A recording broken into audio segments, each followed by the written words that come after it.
Welcome everyone to the PC Gaming Show pre-show. I am Frankie Ward and I am so excited this year because not only do we have a ton of world premieres and game trailers to show you, but we're also devoting this show to something that makes all these awesome games possible: hardware. That's right. For the past decade, we've been bringing you exciting previews of the hottest upcoming PC games, and this year we're also doing our first ever deep dive into the glorious, sparkling PC hardware that makes them run. Throughout the pre-show, we'll be talking with expert guests about the latest in hardware innovations and trends. And as you can see from my overalls and the workshop I'm sat in, we're going to be rolling up our sleeves and building something very special during today's show too.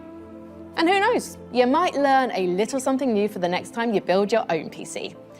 But before we get into all that hardware, here's a different sort of hardware for you to check out. Take a look at what's coming up for wholesome shopkeeping sim, Trash Goblin.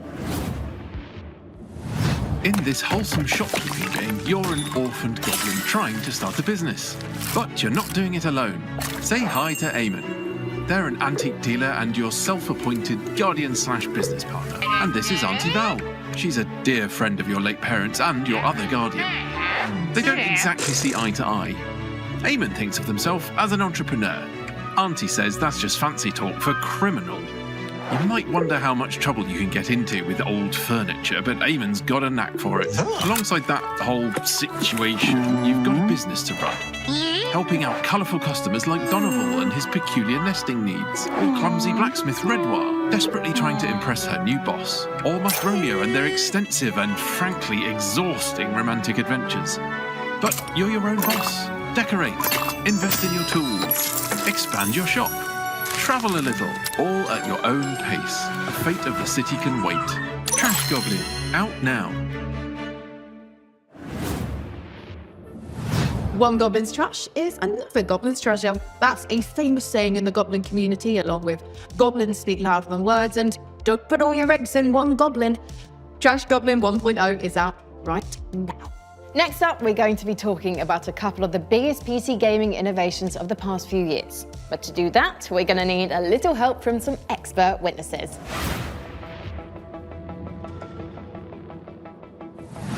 As a streamer and videographer, breakthrough technology like DLSS and FSR are absolutely essential items for my day-to-day. DLSS, FSR, and XESS, they're all doing similar things, which is kind of reducing load on your computer and still retaining some levels of image quality as super samplers. I think it's super exciting. Basically, it just gives you more performance, seemingly for free. Being able to push my setup to its limits whilst also maintaining high frame rates and overall visual quality while streaming allows me to continue to being my best without having to sacrifice performance. It seems like magic on first appearance, but when you dig into the details, there's a lot more going on under the hood. It's also important that I'm able to jump from game to game without worrying too much about drops in quality or putting unnecessary strain on my PC. This is especially useful with new-gen games. Whether I'm looking to dodge my opponent's crushing blow in Clair Obscur or ploughing through the hordes in Doom Eternal, it's reassuring to know that I've got the hardware side of things covered. With new-gen games coming out, like Monster Hunter Wilds, they had support for frame generation, which is a part of DLSS. So you can render it in a smaller thing, use the super sampler, and then because that frame time is choppy, because it's demanding on a CPU, frame generation can help kind of smooth over those bits. It's given you more room to make your games run and look better while not increasing your performance impact. It allows you to get more out of your hardware. As games get more demanding, we demand more from them, especially when it comes to visuals. And when it comes to gaming monitors, we love nothing more than a good OLED with lightning-fast response times and infinite contrast. For more, keep your eyes on the screen as we monitor the opinions of a couple of OLED experts.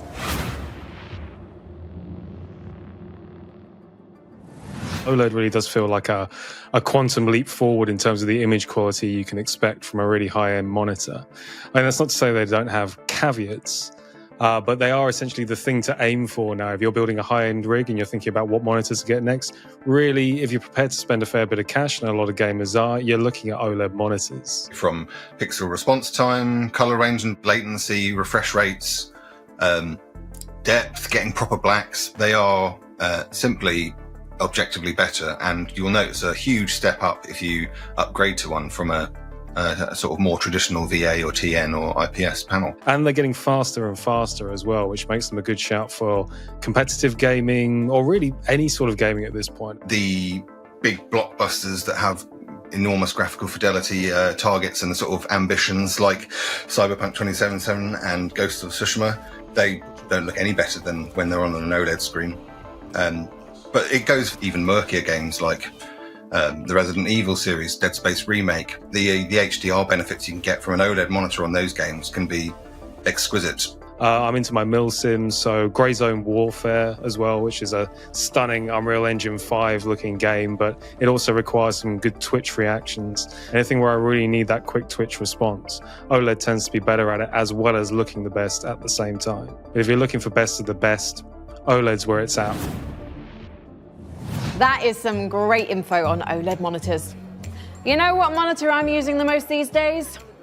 A baby monitor. Because I'm a mum. Nope. Nothing? Wow, tough crowd. How about this one? What did the monitor say when it got knocked onto the floor? Ow, that hurts. Okay, what else is in the news? Folks, you notice how Jack Black is in every single video game thing these days? I started up an old save game of The Sims 2 last week, and I am not making this up. Jack Black was in the game wetting his pants in the Goff family kitchen. And when did every game in the world decide it needed 10 minutes to compile shaders before I can play it? Did I miss a meeting? If I wanted to spend my time watching a number quickly decreasing on a screen, I'd just log into my banking app. Am I right? I am Frankie Dubs. That is my time. Good night. Please press F to pay respects to your servers and give it up for your next act, a colony management sim where it's all about cats versus mice. Here's a Whiskerwood.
Throwing everything in a cozy van and going on an open world road trip with your friends?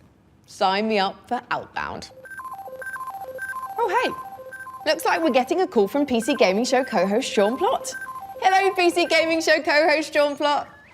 Hey Frankie, it's me, PC Gaming Show co-host Sean Day9 Plott. Just checking in to see if you're almost ready for the big show next month. Sean, the big show is today, right now. This is the pre-show. I definitely knew that, and definitely didn't forget what month and day it definitely is, or what country I should definitely be in. Are you sure you're going to be ready? You're on in about 10 minutes? Relax, I started going to one of those GTA barbers. Super time efficient. See, oh, and while I'm doing a respec, look, give it to me straight. Come on, great, right? Pretty good. Oh God, no. Maybe this? I'd stick with the default Sean skin. Gotcha. Day 9, day 1. A classic look. Well, things are going great at the workshop. We're focusing on hardware this year and we're about to move on to keyboards. Oh, I'm on my way. As long as I catch my flight and hop on the shuttle to the submarine, then it's just a quick trip in a speedboat that turns into a hang glider, and I'll be at the studio in 4 minutes, maybe 5. But first, the duty-free shop seems good. Well, he certainly cleans up quick. Great timing, because we're ready for our next segment. What would PC gaming be without the act of pressing a key and making magic happen? Our keyboards are the clickety-clackety medium through which we work wonders, and the tech behind them has only gotten more wonderful. Let's turn to a keyboard expert who can tell us all about Hall effect keys. Traditionally, you have on-off binary, you press the switch and that's it. Whereas Hall effect is more, it measures the entire depression through when you press it. And the main shift that's brought about is a focus on performance, I would say. Before you had a focus on feel and sound. You can still have that with Hall effect, but now we have something that's definitively, this is for gaming performance. There's all kinds of games that benefit from Hall effect. The main ones would be competitive shooters, competitive FPS games, Counter-Strikes and Valorants, and racing games and stuff like that, for example. Hall effect allows such quick reactions on that front if you've got the fast fingers for it.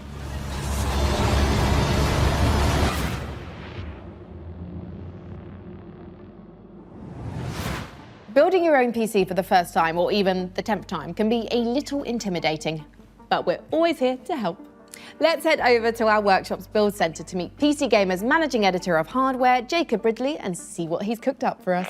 Hello, Jacob. Oh, hi, Frankie. Great timing. I'm almost done with that special build you requested. It took a lot of work, but I think you're going to be happy with it, especially the particle cannons and plasma railgun. What?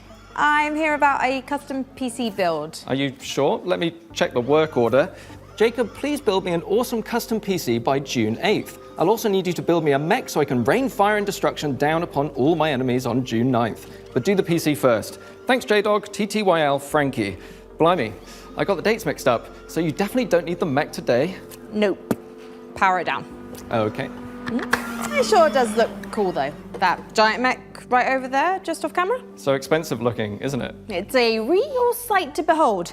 Anyway, don't worry about having not built the PC yet, because it just means we can build it together during the show, and then give it away to one lucky viewer. It's so fortuitous how my careless mistake worked out perfectly. Before we get started though, why do you think gamers should build their own PCs? Well, there's lots of reasons. Cost is definitely one, because you can absolutely save money over pre-built computers by buying parts separately and putting them together yourself. PCs are also one of the few electronics in your life you can build at home.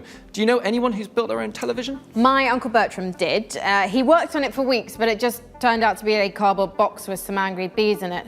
He called it BTV, and it stung us. It stung all of us.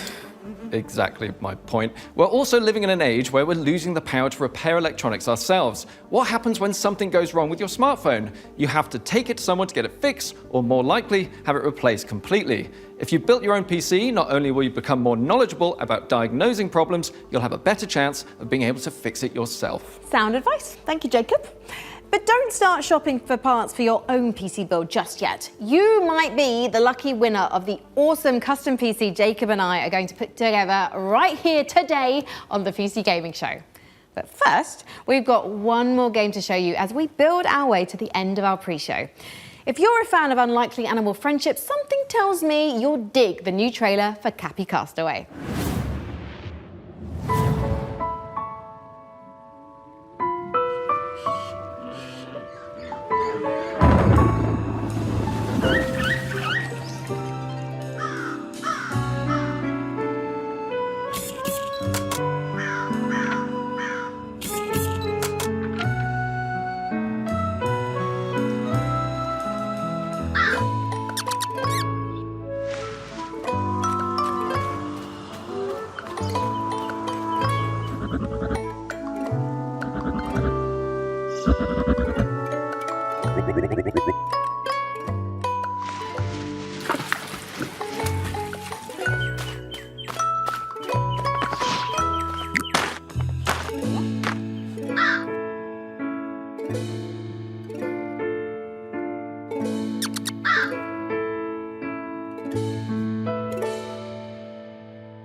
Hello and welcome to the PC Gaming Show 2025. My name is Sean Day9 Plott, and once again, I am thrilled to be here with you, showing you the latest game trailers, previews, and world-exclusive first looks at what's ahead in the world of PC gaming. But even more importantly, I'm delighted to be joined again by the co-host with the most, Mica Burton. Thank you, Sean. It is great to be back on the PC Gaming Show, especially since we're cooking up something extra special this year. As you can see, Sean and I are broadcasting today's show from a crucible of clandestine accoutrements. Oh, that's right. Here in our high-tech hardware workshop, we've assembled some of the finest PC gadgetry for some of the world's smoothest secret operatives. You know where all the spies get all their coolest toys? Well, it's from us. We've made headsets that double as wall-climbing suction cups. We've made keyboards that can turn into cars that turn into boats. We've also built a laptop that's a crossbow that's also a blunderbuss, and I'm afraid to touch it. That's how you know it's good. We made a gamer chair that turns completely invisible thanks to cloaking technology. Sean, the invisible chair never actually made it out of R&D. Well, that's what they want you to think. Regardless, we're in the process of using every ounce of our high-tech, top-secret, burn-after-reading black books engineering at our disposal to build what we call the Rig. Ooh. The Rig is a top-of-the-line AMD-powered gaming PC, and it could be yours. Because after we build it here today, we will be giving it away to one lucky viewer at the end of the show. But that'll happen a bit later. Right now, let's kick off the show the PC Gamer way with three world premieres.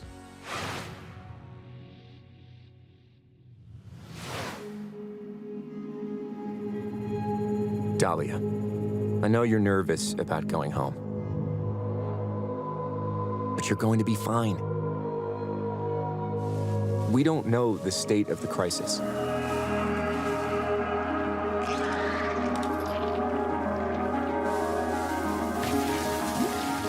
But a job's a job, right?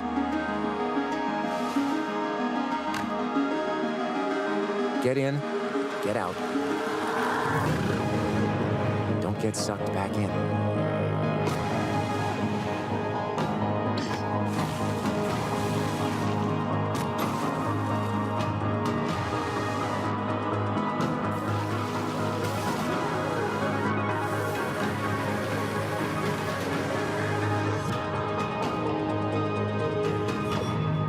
Remember, Dee, it's just a job.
defeated.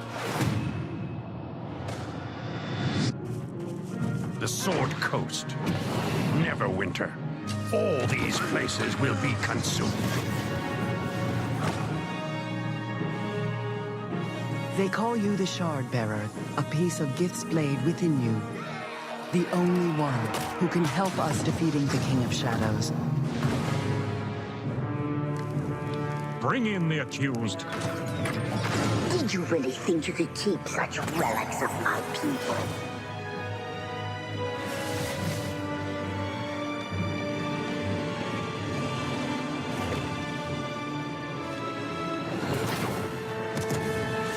None shall stand against us. You cannot stop me.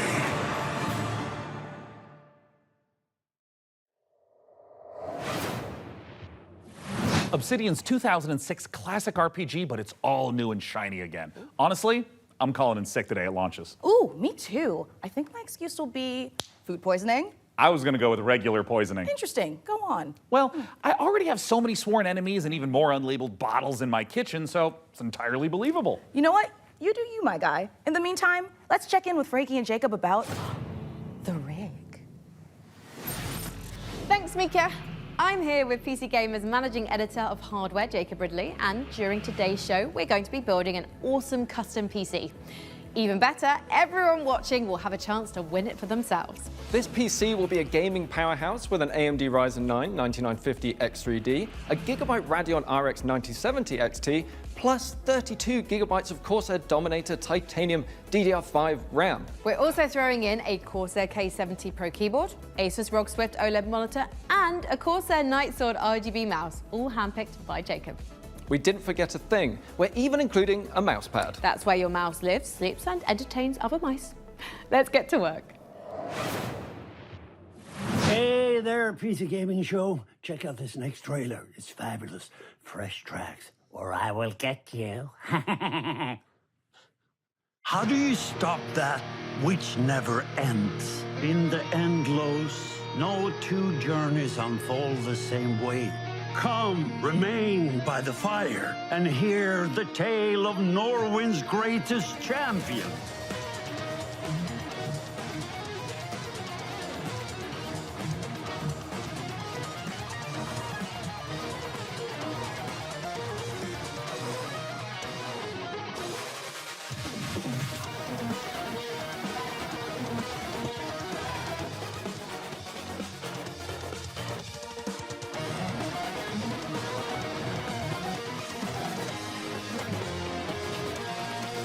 There's no one I would rather die alongside than you, my champion.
Coming up in the show,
It's important to celebrate when something reinvents itself. Necess overhauls its graphics, gets major updates. It's beautiful. It's almost as beautiful as the rig's Corsair RM1000X fully modular ATX power supply. Oh, it's poetry. In fact, the only thing more poetic is a perfectly executed heist set in a dystopian techno future. Yes! When we heard the makers of Payday and GTFO had a new co-op heist FPS in the works, you know we had to find out more. So we infiltrated 10 chambers and interrogated the makers of Den of Wolves. Here's all the info we dredged from their genius minds. We were prepped and ready for the heist. We had stolen Tier 7 passkeys, acquired the building schematics, and rerouted the security comms. We're in position. The package was as good as ours.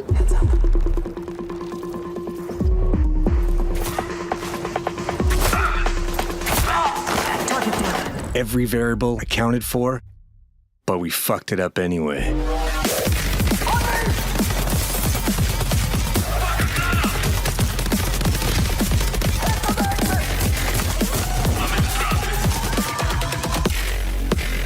Next time, we gotta be even more prepared.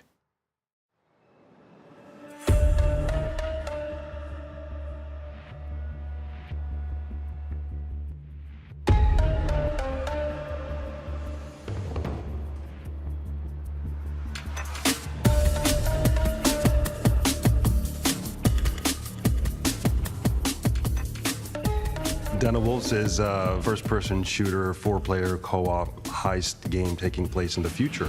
We focus a lot on player agency, story, and keeping the player on their toes with some interesting elements that take you out of the brick-and-mortar world of Midway City, where the game takes place. It's a power fantasy, even though there's obviously tension as well with like stealth segments and stuff. But the identity of Den of Wolves primarily is balls to the wall. Den of Wolves is stepping back into our Payday roots. The big difference is, of course, the sci-fi area, where we can play around a lot with design. The freedom we have with this sci-fi space is a bit terrifying, actually, because you can go nuts, basically. We've actually told ourselves to not try to over-design stuff, but not limit us creativity. So designing the Midway City from the start, we knew we wanted big mega-structure buildings to actually place our levels within and be free of how big levels we want them to be. It's this very large city arising from the sea. You want to look out at the city and see, like, okay, so this is a living, breathing city and it works.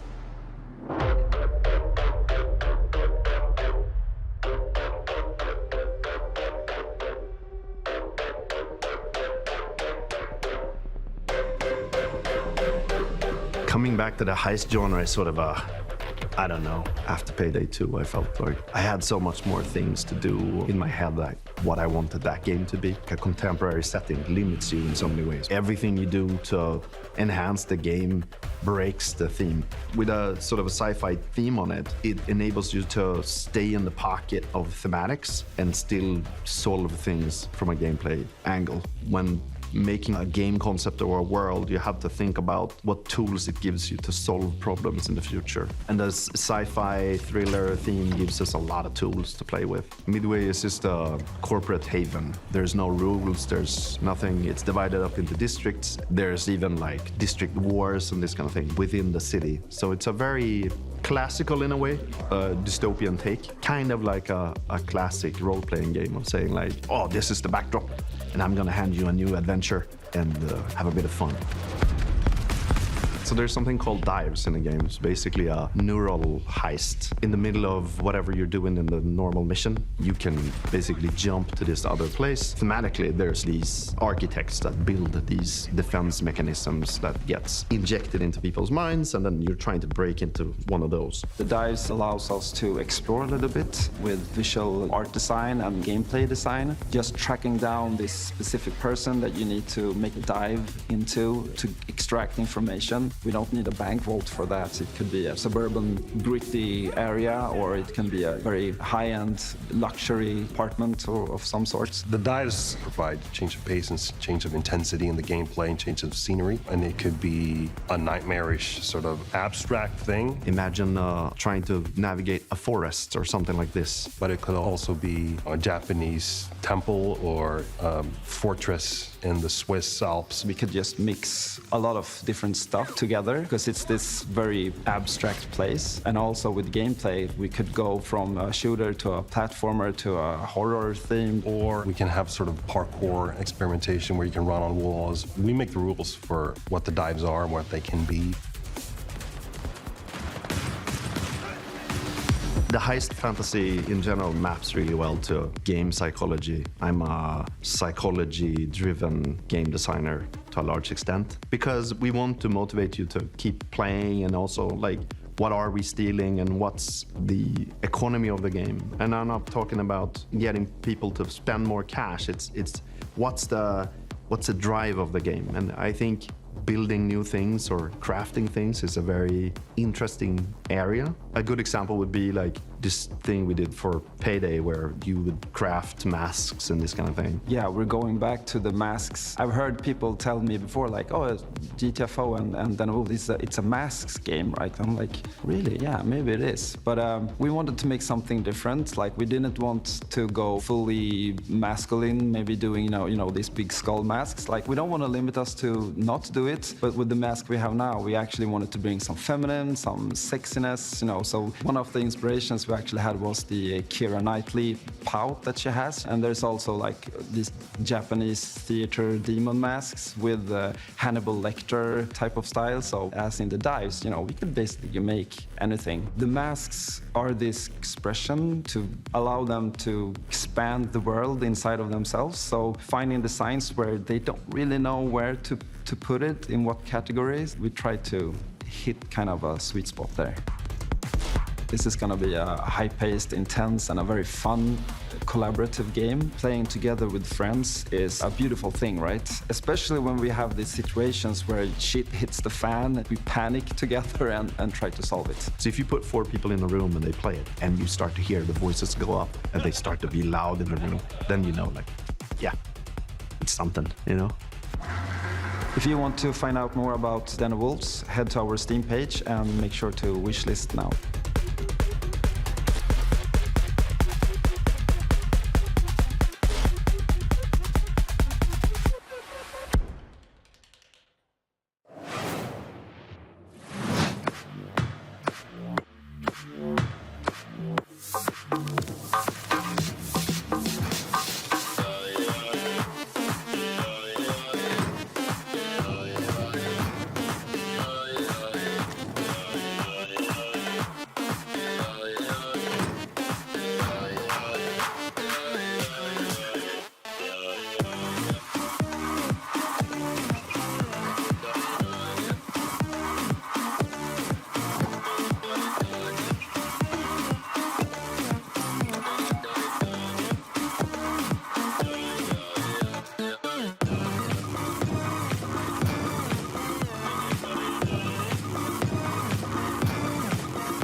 Frankie, this is my first time on the PC Gaming Show. Any advice? It's not that hard. Just show up on time, learn your lines, and don't cross me. Don't you ever cross me, Ridley. I will destroy you. Also, tea with honey is great for a scratchy throat after a long day on set. Okay. Want to rehearse the next scene? It's that silly one where I'm trying to detangle a bunch of headphone cables and you learn the folly of crossing Frankie Ward. I have powerful friends and a long reach. Or you could tell us about the next part you're going to install. Yep, let's do that, please. Right, the X870E Aorus Master has a few special features to make PC building easier. My favorite is this tool-free SSD slot. Press a button and the heatsink comes away. Then push down on the latch to install your SSD. No screw required, which means no more crawling on the floor looking for said screw when you inevitably drop it. Then there's this Wi-Fi antenna. This combines standard 2 Wi-Fi connections into one easy to install or remove connector. No need to screw anything in. Lastly, if you want to disconnect your GPU, hit the button in the corner and pull it out. Job done. Welcome to Evil Empire, where we've been working on the Rogue Prince of Persia's early access for over a year now, pushing the game way further than we ever imagined. I mean, just look at me playing. I'm happy, the team is happy, and our boss is happy. And the players, well, they seem happy too. Our 1.0 launch is fast approaching, so here's where we're at.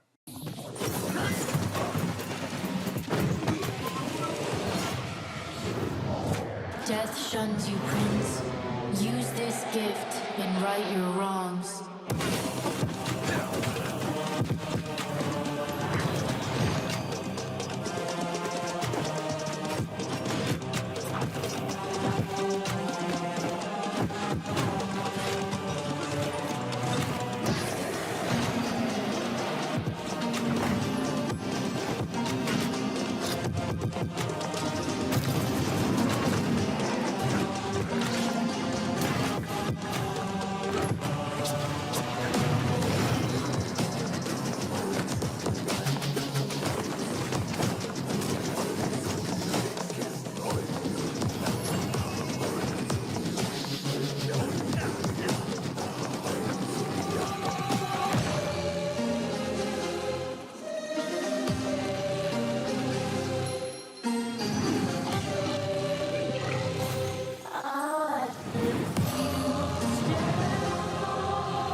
You have the opportunity to save your kingdom as the worthy Prince of Persia.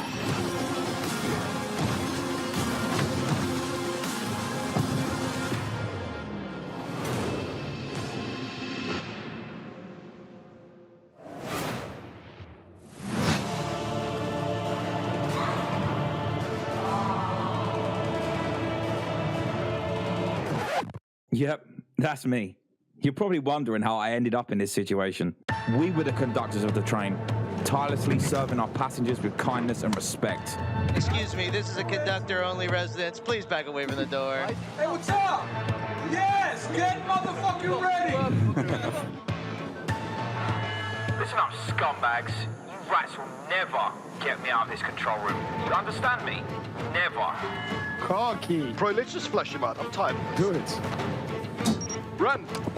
Move, move, move. Hull compromised. Please evacuate the train. Those ungrateful mother... Bro, we can literally intercept the conductor, steal all his shit, and extract. Let's go, go, go, go, go!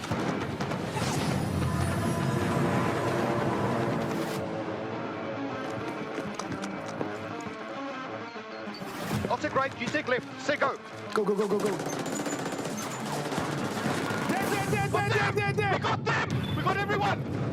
Engine fall in 10, 9, 8. Carabao, we gotta move! 6, 5, 4, 3, 2, 1.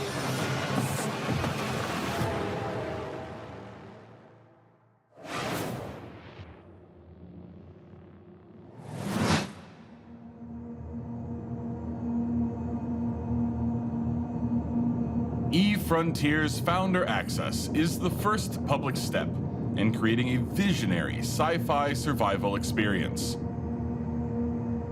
You start your journey alone, a tiny blip in a seemingly endless universe. As you struggle to gain a foothold in this hostile world, you can build rudimentary structures, improved ships, components, and more. You'll begin to discover details about the universe and the ancient civilizations whose remnants still roam the skies. Everything requires fuel to operate, and good resource management is crucial to survival. The most potent source of fuel, crude, is necessary to build formidable ships, advanced structures, and even stargates, reconnecting the vast universe. Smart structures are highly customizable and open the possibility for emergent gameplay only bound by your creativity. Founders have already created custom tournaments, specialized trading hubs, advanced security systems, and more. Are you ready to lose yourself on the frontier?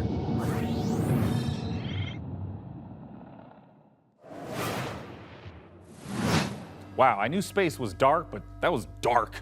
CCP really knows how to make the destruction of the universe look kind of beautiful. I'm honestly looking forward to being ambushed in the depths of space in EVE Frontier. But if you're like me and the thought of being caught off guard is a no-no, just head over to the PC Gaming Show Steam page and you'll find every single game we're showing today in one convenient spot ready to be wishlisted. So no scary surprises. Absolutely. And now here's a look at some of the great games from puzzle publisher Astrological.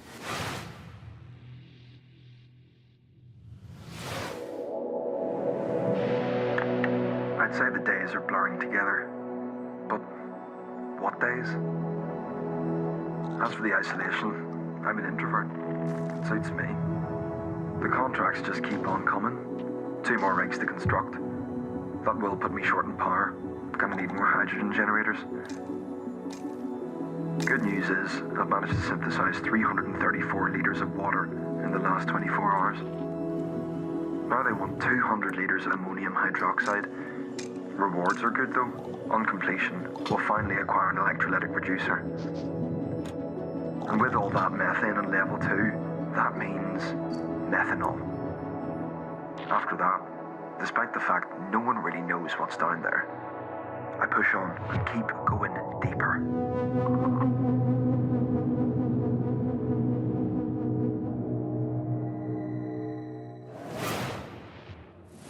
Welcome to Matsuzawa Manufacturing Factory Number 1.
This is a factory in Modulus. Here, we're producing blue cores. Let's see how we got here. This facility was built out of these 3 modules, which were joined, stamped, and dyed with pigment, produced here in our blue pigment refinery, which was constructed from these modules, made by combining these modules, cut from cubes, which were melted from polyrock, extracted here.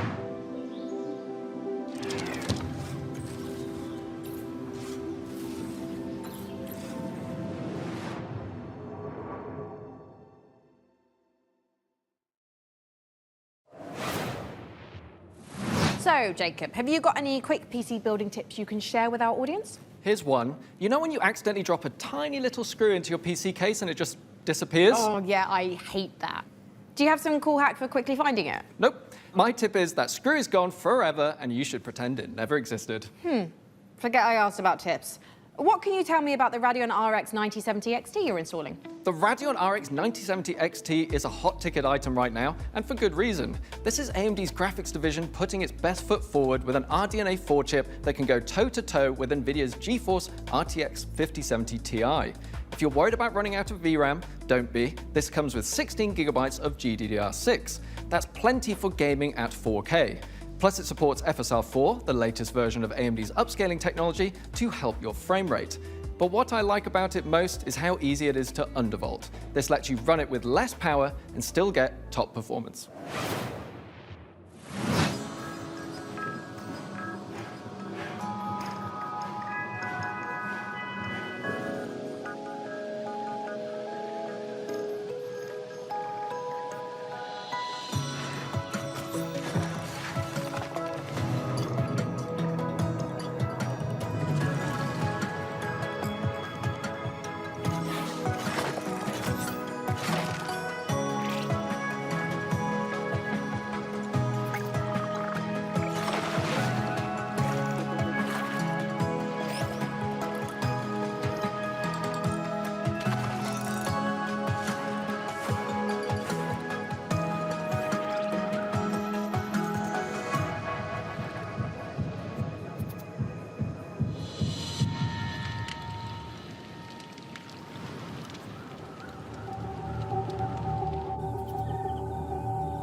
I know our odds.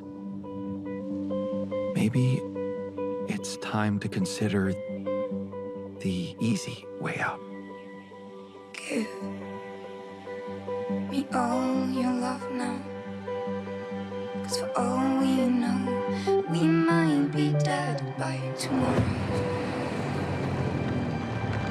I can't go on wasting my time, adding scars to my heart. 'Cause all I hear is I'm not ready now.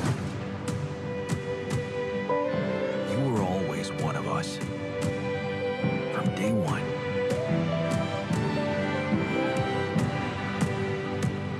What if deciding, making choices was never anything more than just an illusion? What's in your heart? But if you're not ready for You're still making it about yourself. Just look at us. I can be ready.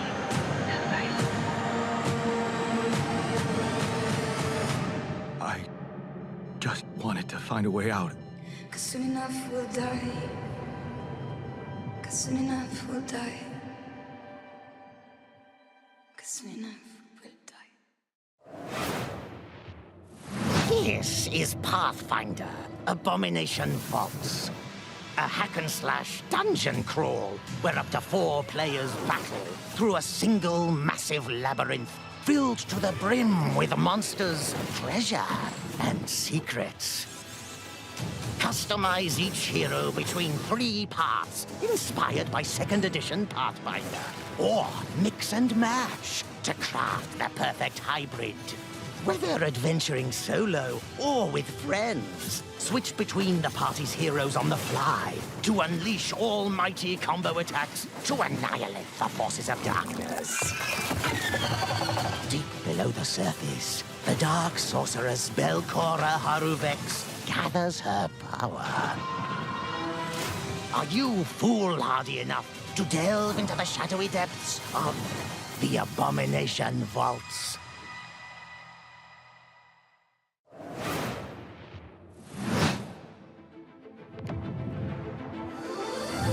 We meet again, little merchant. Still taking up the challenge of a double life. Torn between one endeavor and another. 2 sides of the same precious coin. In one life, you brave dangers, while in the other, you put your skills and hustle to the test. To grow your store. As you chase that vision, you may pause and wonder, is this pursuit more important than its destination? That answer lies within you, little merchant. Computers aren't the only thing we build here at our hardware workshop. While Frankie and Jacob are working on the rig, Mica and I have been preparing some more elegant equipment for fieldwork, spy gadgets. See here, this might appear to be a standard ATX full-tower personal gaming computer. In actuality, every component is also an extremely cool spy gadget. Take, for instance, this CPU fan. In reality, Ninja Star. Huh. That did a real number when we tried it on an intern. Well, moving on, we have our range of hidden tasers. To the untrained eye, a coffee mug. Yeah. In reality, a taser. Ooh, or how about this? To the untrained derriere, a roll of toilet paper. But in actuality, you guessed it, it's a taser. Hey, what about this? Is this like a hidden listening device, USB, or is it maybe a spy camera? That is, of course, also a taser. Don't worry, he'll be fine. Eventually. For now, let's check out our next exciting world premiere.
Your safety is your own responsibility. Sharing a roof with someone, make sure they're humans. Check their eyes and teeth.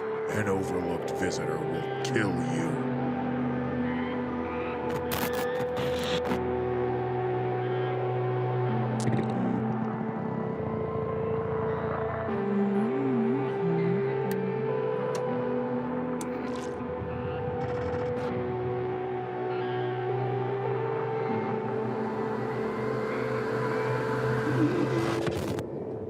You will never know enough.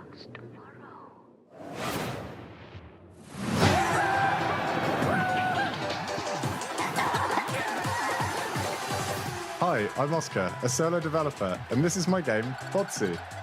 It's an online multiplayer game where you control a ragdoll robot and compete in some very silly physics-based competitions. I started making this game in my spare time, and now you can play the free demo on Steam. You'll start off in a lobby area called Bot Central, where you can meet up with your friends and mess around with the sandbox while they arrive.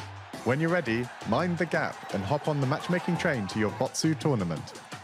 Your team will compete in bonkers boxball matches, steal boxes and drag your team to victory in Stockpile, and try to be the last bot standing in Sumo. It's even got physics-based power-ups, like sticky bombs, balloons that work on anything, and grappling hooks to swing the match in your favor. You can play both online and split screen at the same time, and you can create crazy custom matches in the Steam demo right now. I hope you have fun.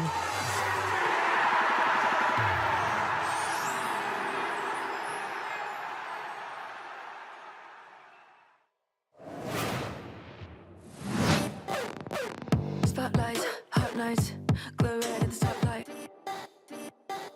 I slay, big swerve, big roll, rich chase. I serve, line up for the looks that kill. So rich it can make you ill. Don't choke on the diamond pill. Cheap lies, get a gag like bow down to the golden strand. Get in line, I'm an hiding man. Come close, yeah, I'll use what I can when I can. I will rate with a 1 to a 10. I will call if I want it again.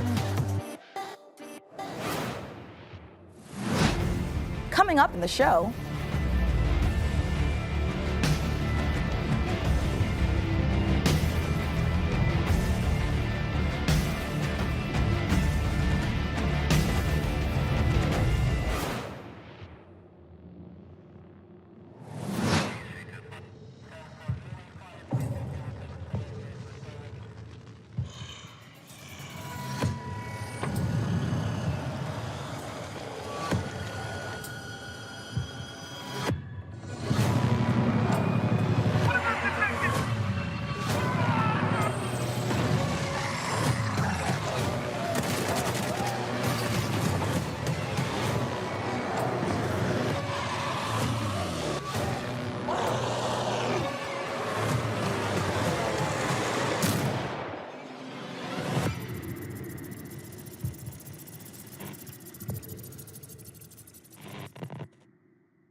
What an amazing collection of games we've already seen. Mica, we are really turning up the heat this year. we sure are. Mica, what is that? Oh, it's thermal paste. Oh, wait, let me guess. It doubles as like a plastic explosive, or maybe it's a potent tranquilizing gas, or is that just like another taser? No, it's literally just thermal paste. You know, it transfers the heat from your CPU to your heat sinks to avoid overheating. Oh. Plus, it is an amazing cookie filler. It's like forbidden icing. Mica, you can't eat thermal paste. Of course you can, especially not with milk. Okay, let's check in on that build again. Can we put it in the computer? Absolutely not, but I'm certainly going to try. Before we get ahead of ourselves, what kind of CPU is this puppy working with? It's with no small amount of envy that I say this. We're equipping the rig with an AMD Ryzen 9 9950 X3D processor. Put simply, this is the fastest 16-core consumer CPU money can buy. It combines the best parts of every processor ever made. The power of a 16-core monster for tough jobs, check. The gaming chops of second-gen AMD 3D V-Cache tech, Check. This beast can work as hard as it plays, and it plays in a completely different league. It's the best processor in the world for gamers and creators, for gaming and for everything else. It's a beauty. If I wasn't putting it in the rig, I'd be tempted to walk out of here with it myself. Phenomenal. Peak PC gaming, courtesy of PC Gamer and AMD. Indeed. So, Plasma Globe? Plasma Globe. Looks like things are coming along perfectly with the rig. Which is perfect because right now we've got another exciting world premiere to show you from our friends at Fail Better Games.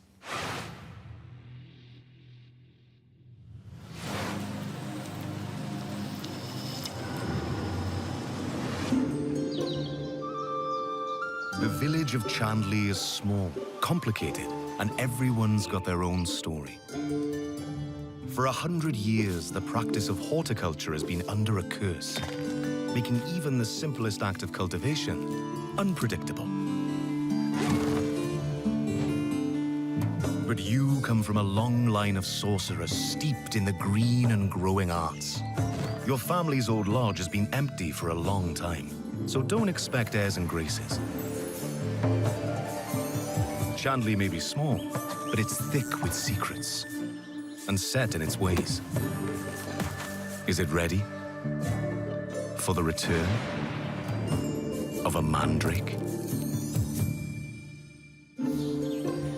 The Mandrake setting is based on British history and folklore. For research, we've walked in a temperate rainforest and visited an ancient coal mine beneath the Forest of Dean. It's a world where overfishing might cause a river to put a curse on you, and where you'll go delving for bright minerals in the forgotten deeps. Sunless sea and sunless skies did have some light cannibalism in them. You can't eat people in this one, but that doesn't mean that it's safe. There are old powers waiting in the corners of the world, and the night does not belong to mortals. If all of that sounds good to you, wishlist Mandrake on Steam right now.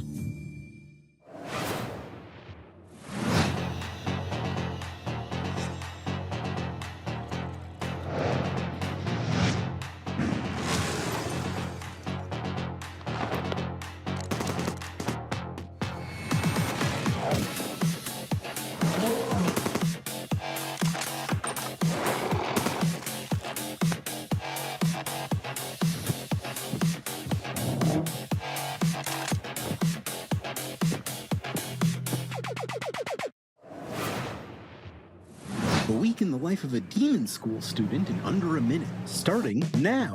Monday, catch up on the news. Get a new assignment. Fight some guys using tactics. Check your diary.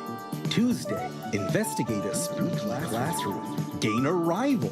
Fight some more guys. Find a dog. Wednesday, romance your friends. Kick an egg. Fight those guys. Thursday, follow some blood. Track down a missing sandwich, pull a new friend out of nowhere. There's guys, you fight them. Friday, find a cursed dog. Learn a terrible secret. Fight a really big guy. The weekend, sing karaoke, race beetles, rent some tapes, and generally just relax. That's 1 week down, many to go. Wishlist Demon School, an RPG with tactical battles right now.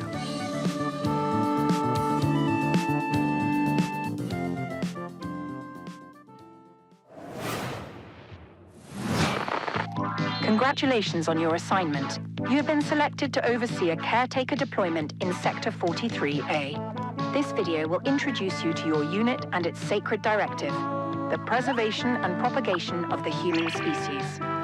After global hydrosaturation, Earth became uninhabitable. Humanity moved to orbit, but reproduction in space proved impossible. Moses responded with the Human Seed Program. Cryogenic embryos are grown to maturity in surface-based Lazarus pods, then transferred to orbital colonies for immediate workforce integration. Your caretaker unit manages every step: retrieval, growth, and orbital transfer. Caretakers maintain surface facilities, build autonomous power systems, and adapt to any anomaly, from environmental failure to unauthorized presence. Enjoy the rest of your assignment. And remember, every seed you plant shapes humanity's future.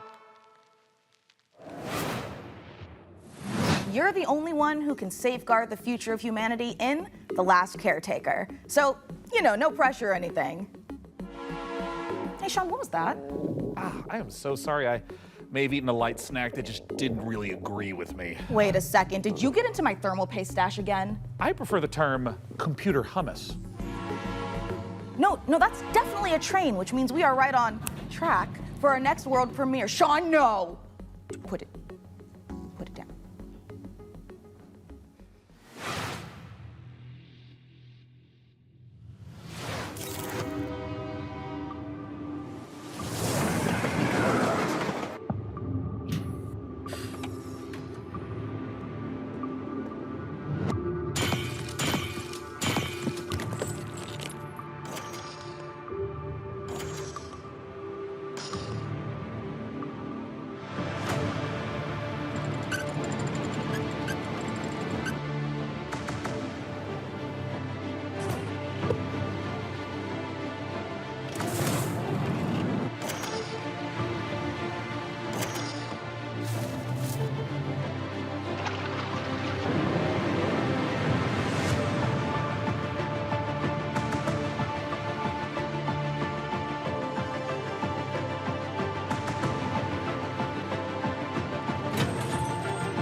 Prospector, Norex would like to offer you an opportunity.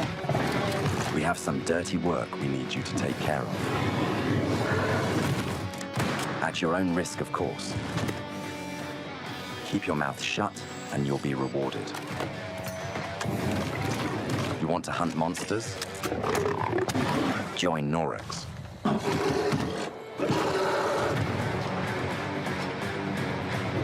And don't ask questions.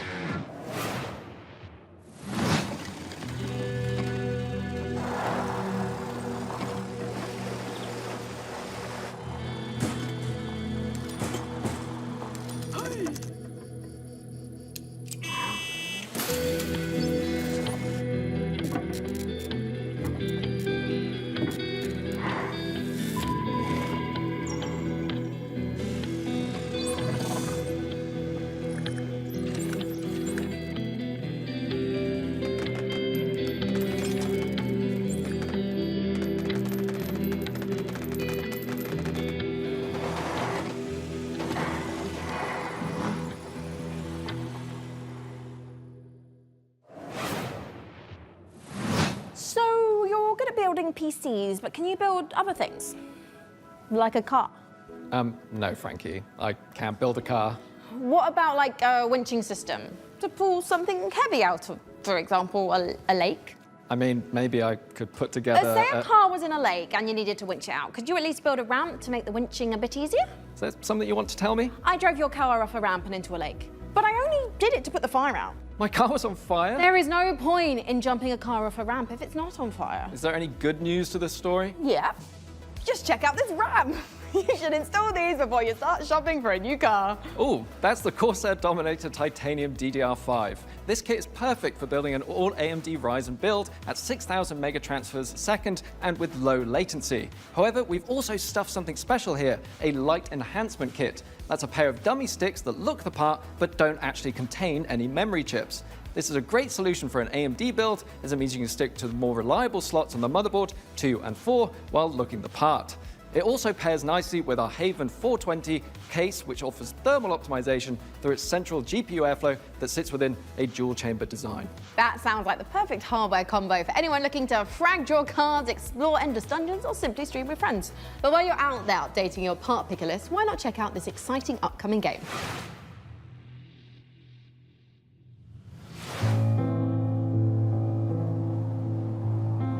World changed in the blink of an eye. The outpost where we hoped to find salvation has stopped responding. We found it abandoned, all in ruins. Now we have to find out what happened and rebuild what's left.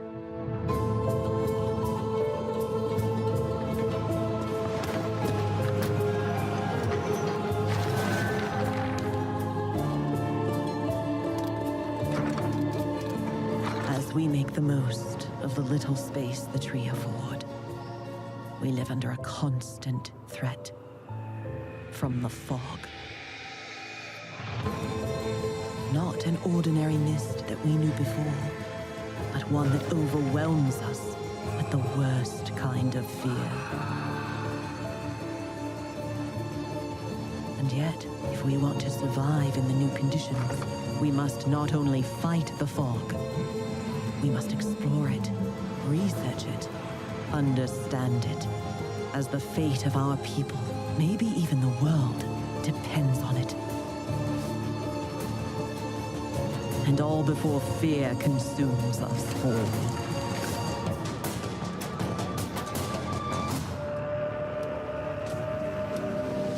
The tree provides. The tree protects. The tree prevails.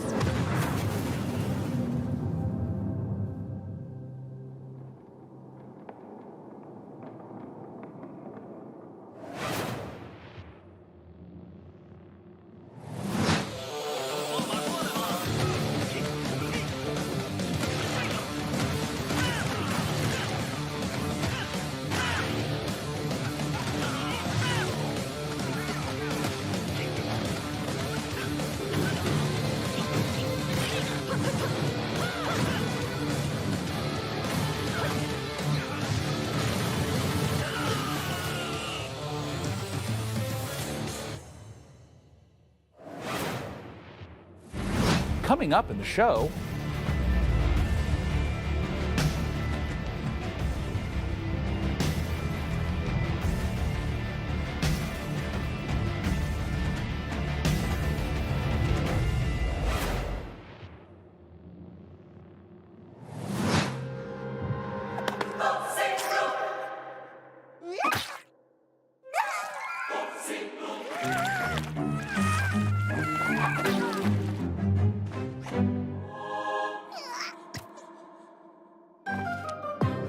Your cult is waiting for prophets to lead them. Convert the feeble-minded. Learn the occult. Spread the mighty one's influence. Find power in the god of your choice to bring the unseen depths to the mortal world. Now go. Vanquish the opposition. Burn the non-believers. Indoctrinate the uncivilized. And survive the horrors. Grow in power and strength. Unlock new unholy sorceries to overcome the mightiest of enemies. You have what it takes to worship the Eldritch.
After almost a decade, Muse Games is bringing us a follow-up to the airship combat game Guns of Icarus. Now, as with all professions, our work as gadget-crazed weirdos would be impossible if not for the laser watches and ejector seats of those who came before us. We stand on the shoulders of giants, crafty, unhinged giants. Which is why I am pleased to present, in an attaché case full of throwing knives and tear gas canisters, the latest intel on Bond, James Bond.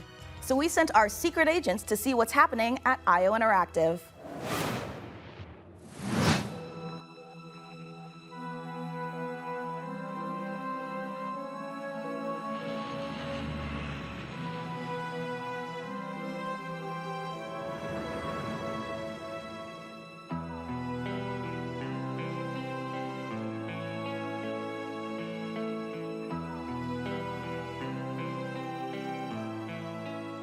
When things got together and we figured out that we were going to work on such a legendary IP, we're very, very excited. It's a huge opportunity. And also the fact that it hasn't been a game for 14 years just adds to the excitement of a comeback of this game in gaming. The colleagues that we have here are phenomenal, and I think taking all of their experience from the sort of agent fantasy that they've been building for all these years and applying it to the Bond franchise has been incredible to see and to be a part of. We're making a standalone James Bond game, but there are characters and locations that I think are going to make the fans of the novels and the fans of the movies and the cinematic history really smile. In any kind of IP where there's some known aspects of the character, you can initially view these as constraints, but really they're strengths because we get to work with all these amazing partners. Aston Martin and Land Rover, collaborations with Omega, and all of these things lends itself a sense of credibility to the player that this is a real James Bond experience.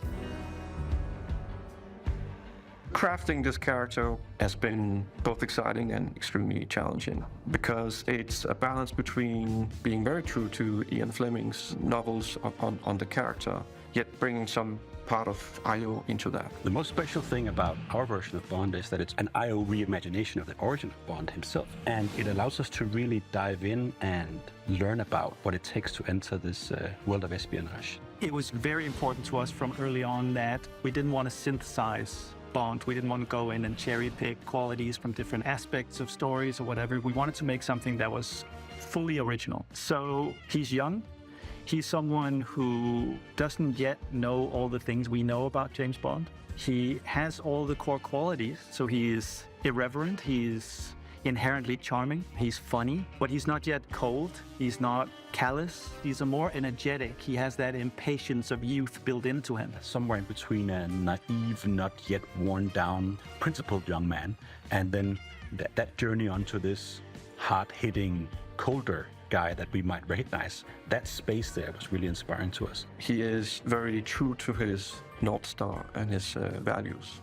And the story is very much about when you meet the harsh, political, dangerous world out there, how does a young man fare while still retaining his values? Not only will we get to experience the character changes and the lessons he needs to learn, but also how he gets his famed gear. The world is a big part of how you solve the problems as you get to them, using the environment and weapons and charm, and obviously gadgets is a huge part of that. We have a lot of the gadgets you'd expect and then quite a few you wouldn't. So our longtime fans from our Hitman franchise can expect to recognize some of these core elements from our interactive in our James Bond game. A really core aspect of this game is what we call creative approach. And it has to do with standing outside a lavish location. We're going to give you an objective in here. You absolutely need to be able to do that in a bunch of different ways. But I think the biggest difference is that you need a lot of patience to play Hitman. You need to be sitting there seeing the patrol. He goes over there and he likes wine and you overhear that thing. But Bond, he can also just walk through the front door. I'm actually just going to go and talk to them. I'm just going to go punch him right now. If you're a James Bond that wants to crouch along, you know, the covers and be careful and all that stuff, that's your Bond and that's fine. But we've crafted a game that has a lot more forward momentum. Spycraft is part of our DNA. However, in terms of Bond, there are two key differences. The agent we were working with before, he is an empty shell, right? He's a chameleon, whereas just Bond is very much a personality. A big part of the fun of playing the game is to see what he'll say because he always has something great to say that you wouldn't have thought of. His quick wit and talking your way into and out of trouble is a big part of the core loop as well. If Hitman is a single-minded killer and basically the bad guy of the game, Bond is the hero. And that means that we are much more focused on his journey as a character, and we are much more focused on saving the world. I think it's safe to say that we're dialing the action to 12 on this one. We wanted a physical Bond. We wanted fighting to be visceral and brutal and violent and super fun and exciting. So we've spent a great amount of energy on making a system of free-flow combat where you're fighting multiple opponents at once. You can grab them and punch them and throw them into each other, use the environment. We really did strides and upping the dynamism, the kinetic feel of the combat, be that the melee combat and the shooting and the seamless in and out between that. It's very, very exciting. We as a studio and as a team have evolved a lot to do top class action, spectacle moments and spectacle situations, all interactive. The situations you get into are absolutely wild. It's because that's the 360 experience that our fans deserve and expect from a Bond experience. And we've really pushed our engine to sort of bring on this higher level of spectacle and fidelity to the game. This production has pushed our internal tech beyond. Like miles ahead of what we were able to do before. Depicting these beautiful different cities and locations, exotic types of vehicles, not just normal vehicles. So take everything we know, but also evolving with technology to deliver an experience that is more advanced than we've ever done before. This has to be a larger-than-life action adventure story, and that's what we've delivered. But it's always with character at its center. There's never action for action's sake. It's because it leads to the next thing. It's because he needs and has to do this in order to succeed. Having worked on Hitman on and off for 20 years, this is the combination of all that work, all that skill, all that practice coming together and finally seeing the ultimate spy fantasy come to life.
When the world ended, we shielded our city.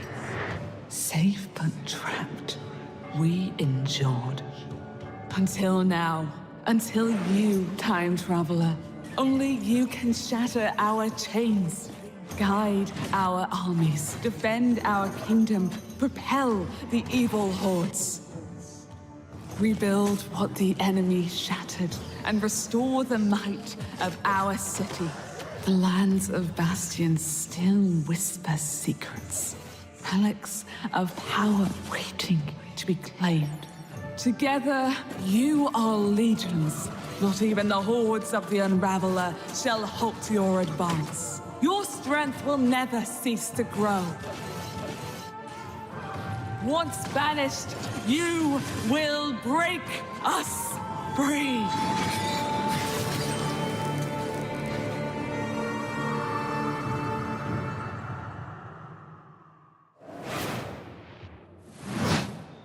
If it feels like something's been implanted at the base of your skull, that's because there has. It's in your best interest to listen to me.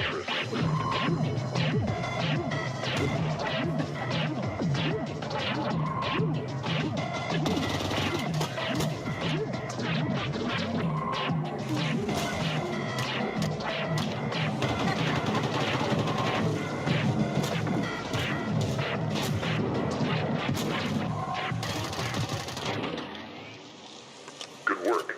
Head back to the van. Head back to the van.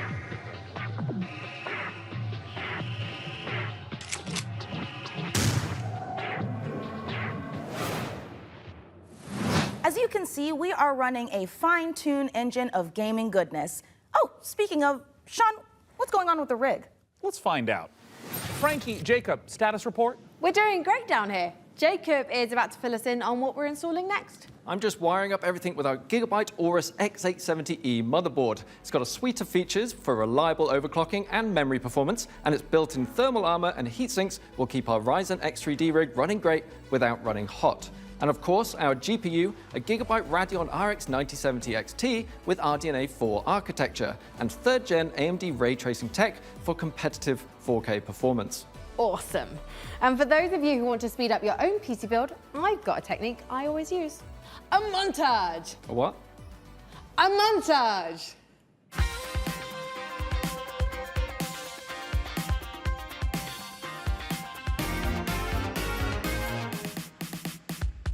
Oh, a montage. Right. Great idea, Frankie.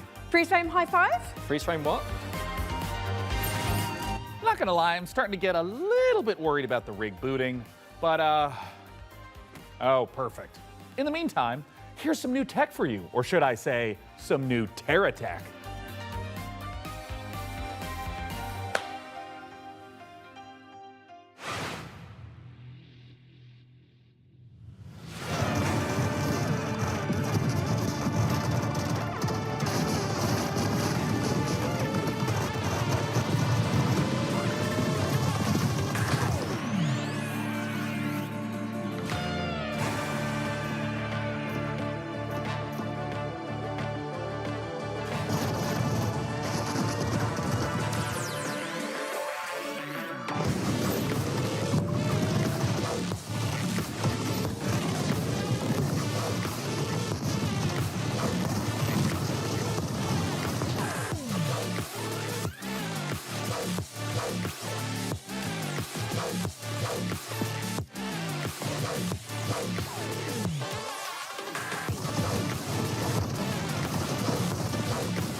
I didn't see you there. Don't mind me, I have got a special friend stopping by, but don't tell the folks upstairs. It's a surprise, you see. When you see them, just let them know that they can add any of today's exciting games to their wish list. Follow the link below to see all the goodies in today's show. And in the meantime, let's see what our friends over at Rogue Snail have been cooking up.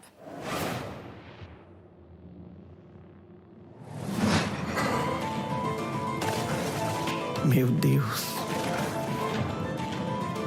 Perdoe essa pobre coitada, que de joelhos rezou bocado, pedindo pra chuva cair sem parar.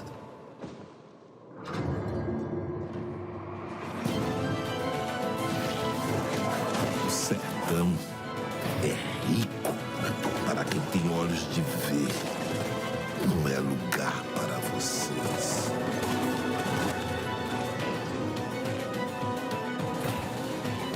Uma pessoa pode lavrar um chão que nem mesmo cactos consegue brotar.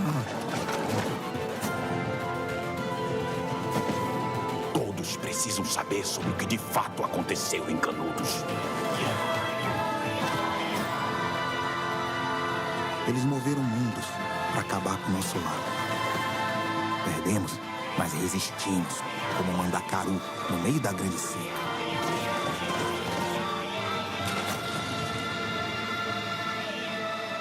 Eles vão nos massacrar novamente, Pajinho.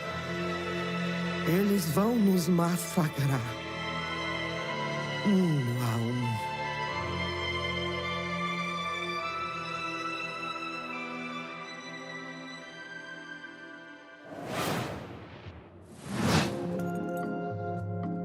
First, aggravated vandalism. Then theft. And worst of all, you've tried to flee.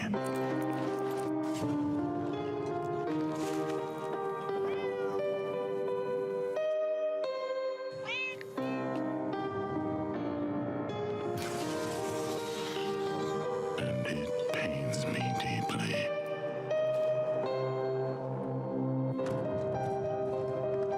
But a lamb that's always lost.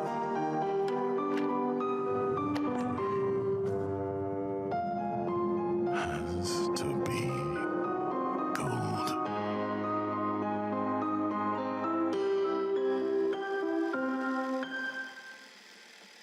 Señor.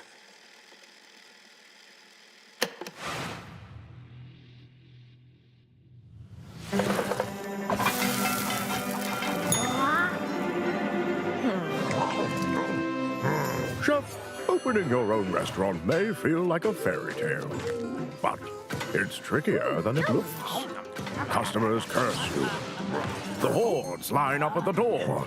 Elder gods are summoned.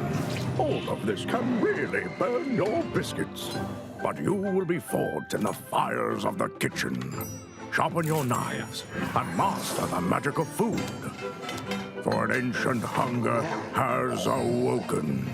And the path to a demon's heart is through its stomach.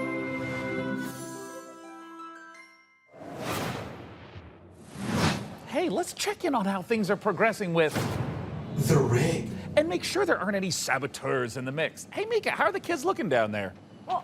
Oh, it's not looking great. They're hooking up a... Oh my God, they're hooking up the PC to a printer. No, printer, it's too dangerous. I told them the rig is way too valuable to be anywhere near a printer. I know. We have to stop them. No. It's too late because they're downloading a driver. Oh, wait. God, why? Maybe it's an okay. Jacob looks like he's laughing. Oh, no, he's sobbing. Oh, no. And now he's cursing God. Yeah.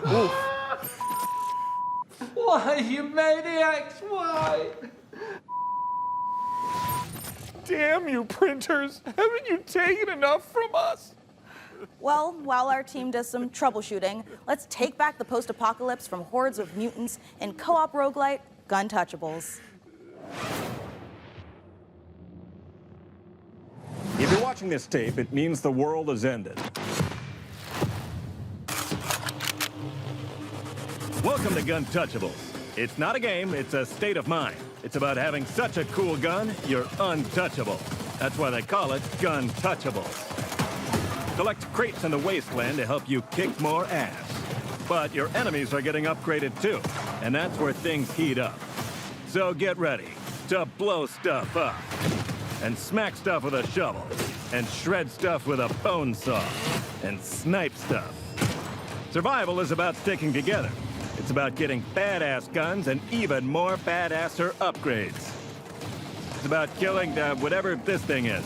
Because here in the apocalypse, you're up against 1 million maniacal mutants that want nothing more than to pound you into hamburger meat. There's only one way to survive, and that's to become Gun Touchable. Coming to early access on June 17th.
Coming up in the show,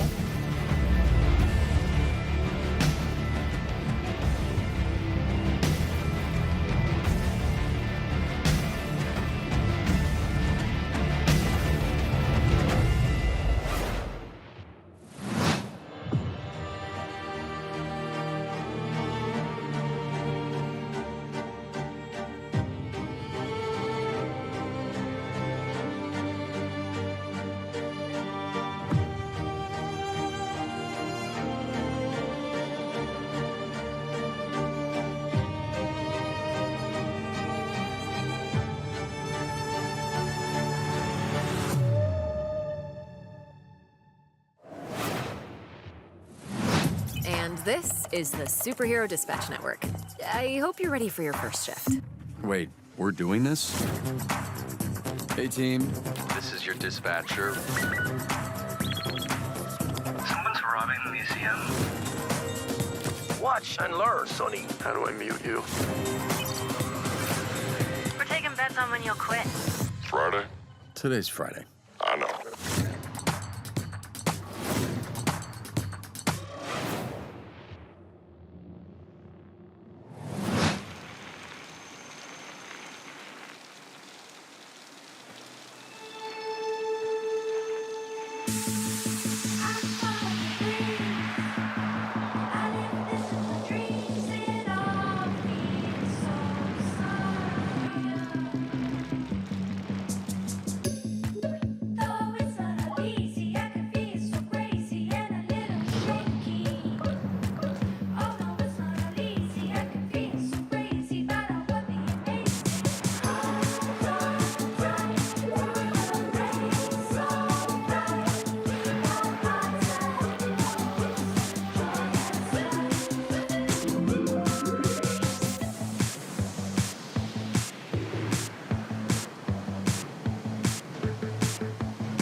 Wheel World is the rare kind of game that leaves you asking the important questions, like, why aren't all the world's bicycles shaped like hot dogs? We can only hope the answer reveals itself someday.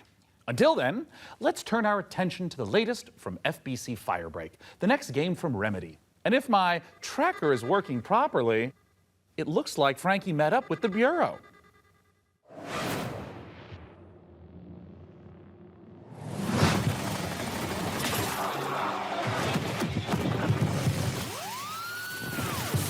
6 years now since we've been locked in with the hiss.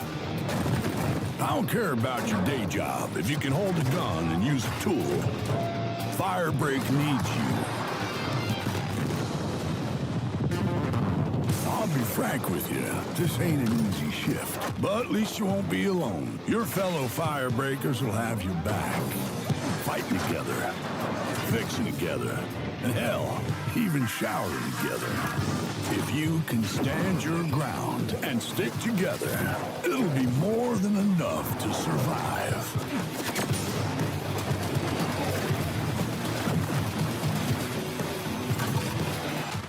Corrupted item loose on site. On my way.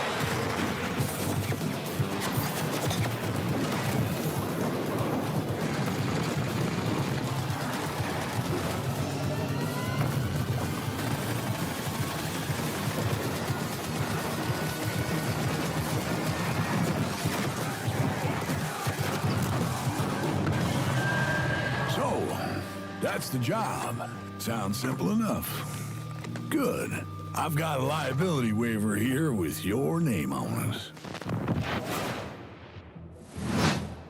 That trailer was absolutely epic, delivered on all fronts, but it did take me back to my student days. It might have been the post-it notes, the traffic lights, and the slight feeling of regret in the shower. What have we signed up to?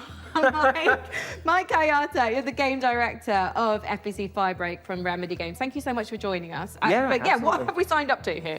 Yeah, lots. So that was our big launch trailer. We're coming out in just over a week now, so we're really excited to share a lot more of the game, stuff that we haven't shown, a little bit of all of the 5 jobs in the game, which are kind of different crises that you have to deal with. But yeah, so we're getting close now. I remember when Control came out in 2019, and we're revisiting that world in FBC. Why was now the right time to revisit? Yeah, so right now it was just a great time for us to kind of go back to the oldest house. We never wanted it to kind of feel like we were retreading on Control, and that was like definitely something we thought about a lot. And one of the reasons why we shifted into a first-person perspective, so you could kind of go back into the oldest house and see it from fresh eyes in a different way. I mean, you did have a lot of fun in Control. And also, we're in first person this time, so... Yeah, so of course, very different. And I think as anyone can tell from that trailer, we're extremely, like, tonally to the side of Control. And this was a really big challenge for us because, of course, Control was very moody and atmospheric and very, like, horror-tinged. But, of course, it did always have that little edge of absurdity. And speaking to that, this is kind of like why we leaned into that more absurd angle. Because, you know, Control was very carefully built for a single-player experience. Since we are sort of a kind of joke around with your mates and just kind of have fun thing, we didn't want to totally like betray that franchise, but we did want to take those kind of recipe components and just flip them around. So we keep that kind of edge of like horror and tension and stakes, and we just add a lot of the absurdity at a higher value. So for example, like you saw Sticky Ricky, our gigantic monster made out of sticky notes. In one of our trailers, you know, somebody I think actually shouts like, "Sticky Ricky! Sticky Ricky!" Which was, to us, very, very funny, but to that character, completely terrifying. And Sticky Ricky is joining us today. Yes. He's just getting himself together, and maybe he'll answer a few of my questions. Say I don't necessarily have 3 straight-up fraggers on my team. Are there roles that we can adopt in this game? Yeah, absolutely. So the game is kind of built around a trifecta of kind of saved loadouts that are centered around tools. We call these crisis kits, and each one was developed with a different play style in mind. So we have one that kind of shoots these gigantic, like liquid globules you saw in the trailer, and this is for the person we always just imagine almost like Scarface, like I don't really care, I just kind of want to, you know, paint the world with something. And then we have another one which is a tool that kind of looks like a pogo stick mixed with a defibrillator, and you might be surprised, but we always thought this as like a precision and tactical instrument just because you can kind of relocate yourself and move around easily. And then we have the last really complex tool, which is literally just a wrench. Just a wrench, it's a gigantic piece of steel. So we made a lot of active decisions to try to get people right into the gameplay. So that's at the cost of some direct storytelling, but we haven't scrimped any on the world building and the big narrative and what it feels like to be inside of the oldest house. We do associate Remedy with these big narrative games, so much imagination, atmosphere, obviously Alan Wake, obviously Control. Sure. So this feels like a new departure for you guys moving into this space. So why Yeah. And to be clear, it's fundamentally different. You shouldn't go into this game whatsoever expecting those type of experiences, which, by the way, I personally adore. I started Remedy as a massive fan of Remedy, so this isn't a pushback on that type of experience. But the thing is that we, as soon as we started making more than one game at the same time, we just wanted to say, hey, is there a way to kind of like open the doors? If you are a huge Control head and you know all of the lore and you really love it, and you can't convince your friends to try this game out, we wanted to give that kind of step in. So even though it's not really what Remedy is today, I do hope that a little over a week from now, it will be part of what Remedy is in the future. So, Mike, as an online cooperative shooter, what does this game look like in, say, a year's time?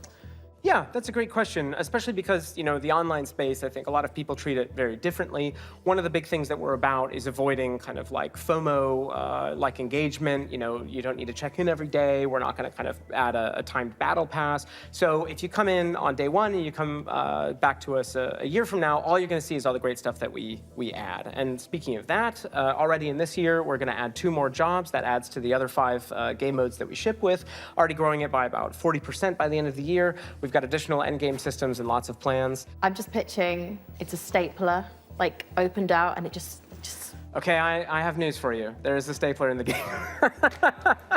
I'm a genius. So in the game, actually in that trailer, you probably saw that big traffic light. That's actually called the red light. It's an altered item you may have seen in Control. It's now corrupted by the hiss, and in certain settings, it can show up and kind of hit you with a big red light. You're not allowed to move until it gives you a green light.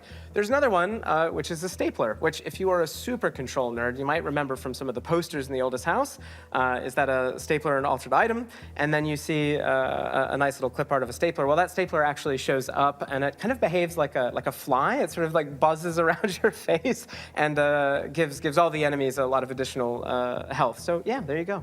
Where can we sign up?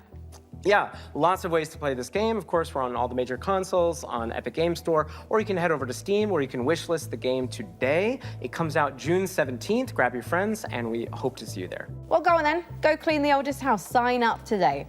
Thank you so much, Mike, and good luck. Thank you. The FBC, lovely bunch over there for, as long as they last. Hey, didn't we cook up a few trinkets for FBC personnel at some point? I mean, we offered, but spy gadgets just don't hit the same way when you spend your whole day working with evil typewriters and turn your bones backwards. Yeah, that's a fair point. Well, up next, if you've been looking for the perfect excuse to wear a toga, and who hasn't, here's a look at Ubisoft's next entry in the long-running strategy city builder, Anno 117, Pax Romana.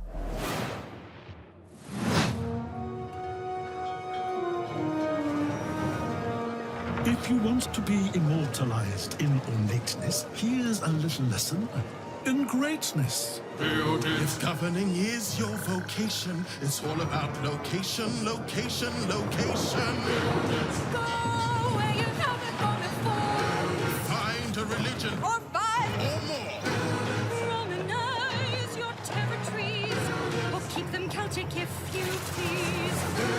Sharpen your steel or lose your head. I'd prefer Pax Romana instead.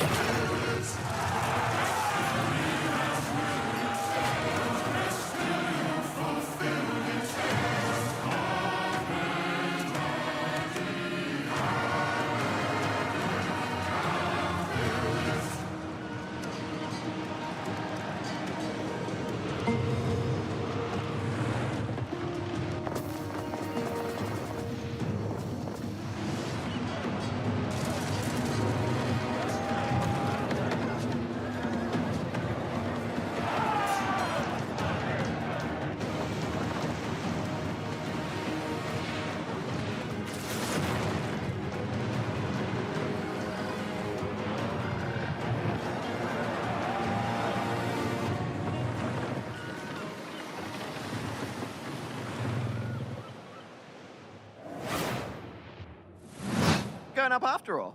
Yeah, no, I'm Nate, and I was gonna... I thought I told you there's nothing up there. Like, what's up there, though? Nothing. There's a tower. Yeah, that's it. When you get to the top of the tower, what's there? It's like a top of a tower.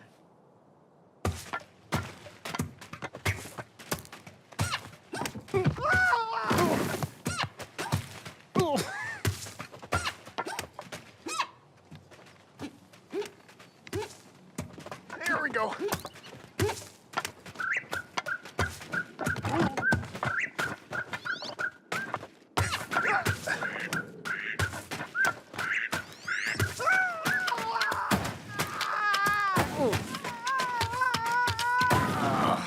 Oh, I'm done. Probably nothing up there anyway. Yep.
I'm sure you're eager to see more of the rig, and I'm eager to show it. So let's check back in with the build and see where things are at.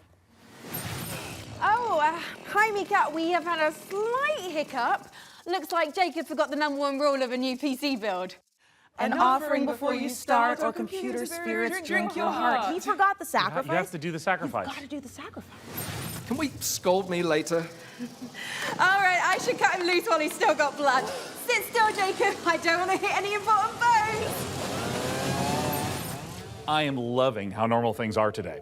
And a quick reminder, you can find every single game from today's show in one place at the PC Gamer Steam page over at pcgamer.com/wishlist. My own wishlist is currently buckling under the strain of so many amazing games. And you know what? Speaking of amazing games, here's our next world premiere. A brand new game published by Punkle, the creator of Vampire Survivors. Get ready to go berserk.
Happy to be here. Greetings, local life forms. Delighted to meet you. Open your mind. This could be a party. We simply can't pass it up. Off we go, buckaroo! Lippo Plus, for when you want something a little different. Coming your way. Now. Hold up. What's on your mind? Aliens. The anomaly. The bend. We could theoretically send TV through it. We already are. The Bend is a planet-wide hallucination and a hoax. Everybody seems so anxious to say something that they don't get their facts straight first. Consider the Bend as a source of signal intrusions and dangerous interference. The Bend is the future. It's our future. Couldn't catch me zooming into any bend in space. Let us eagerly embrace The abyss. The Nether. dimension. Television. Only on Blippo Plus.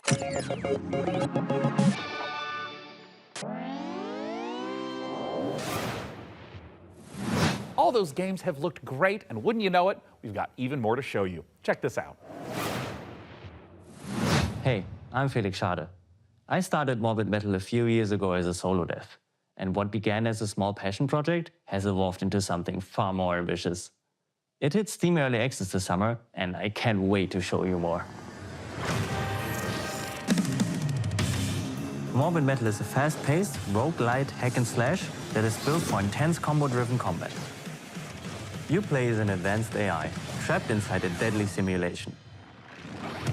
Your mission? Explore its beautiful and brutal iterations, grow stronger, and prove your worth to your creator. You'll control up to 3 characters.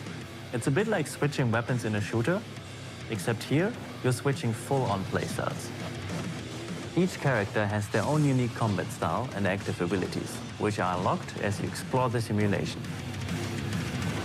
You can even chain attacks between different characters. Start with Vector to quickly dispatch enemies, switch to Flux for a flurry of hits, and finish your combo with Echo's special attack. Mastering each playstyle will be essential, as you'll face a variety of powerful enemies, each with their own attack patterns and weaknesses. And at the end of every biome, you'll face powerful bosses. These are dramatic, high-stakes encounters designed to be tough but rewarding. Each new run reshapes the world. Layouts shift, enemy types change, and you'll have to adapt and make strategic choices to succeed. Choose character upgrades, buffs, or curses that change how you play. Some of these choices push you to take risks, others offer abilities, rewards, and modifiers, which alter your combat style, making each run truly unique. Play the free demo tomorrow during Steam Next Fest and wishlist now for early access on August 20th.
Peggy 3.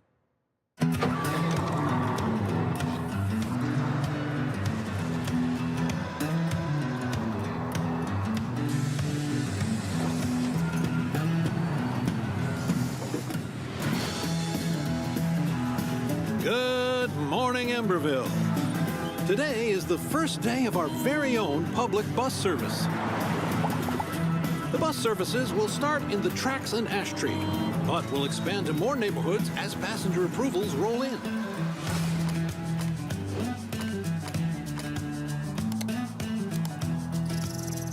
The City Council says this will be the test to see if more public infrastructure is worth improving. So get out there, ride the bus, and let your voices be heard.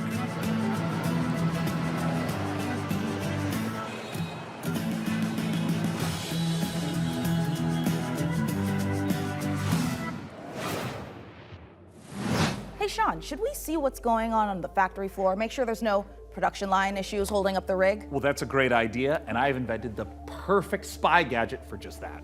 Hey, Sean, there is a big window right behind us. We could just look through that. Oh, look through a window? What is this, the Stone Age? You know, I'm pretty sure they didn't have windows in the Stone Age, Sean. Why would I use an obsolete Stone Age technology when the wristwatch I invented is capable of tracking my steps and hacking into any camera system on the planet instantly? Okay, that's actually really amazing, Sean. Well, I'm glad you like it because I took the liberty of making a Mica model a gift from me to you. Here, tap on the icon and you'll instantly hack into the warehouse cameras.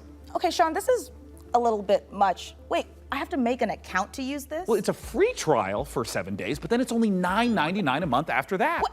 And look, 2-factor authentication for safety. Sean, this is and now I have to connect my Steam account? It's Plott Vision as a Service.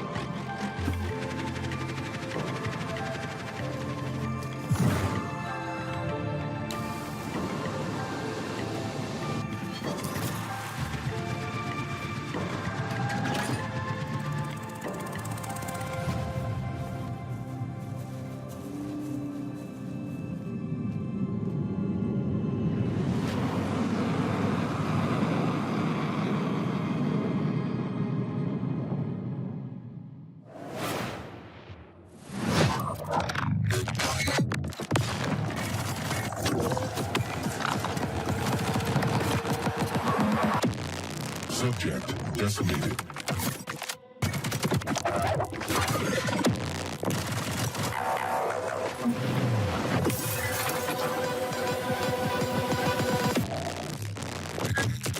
And we're the rats in his cage. You're going to get us out of here. We better get to work.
It's about time someone made a cozy life sim filled with supernatural horrors, just like my everyday to-day life. And of course, it's from Blumhouse Games. You know, I often felt that the only thing missing from Stardew Valley was the ever-present danger of murder. So this should hopefully scratch an itch. And Grave Seasons isn't the only world premiere horror game we've got for you. Feast your eyes on this, if you dare.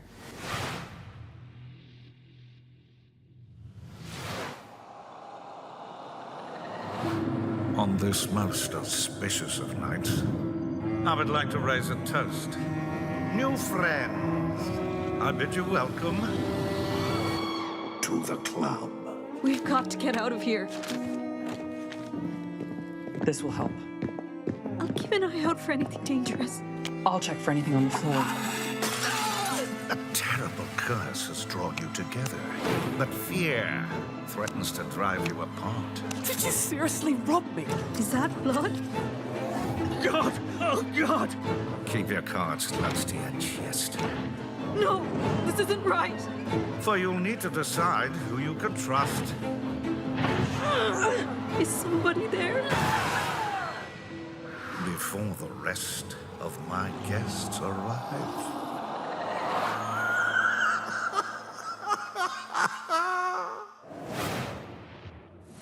Born of the Abyss, Vampire the Masquerade, Bloodlines Unofficial Patch, Doom 3 Phobos, and more mods join GOG, pre-installed and ready to play, smooth as never before. Just add the mod to your library, click download, and install it. It's that simple. GOG has teamed up with modding communities to bring you iconic fan creations, which, by restoring cut content, fixing long-standing bugs, to introducing entirely new quests, characters, and experiences, breathe new life into classic titles.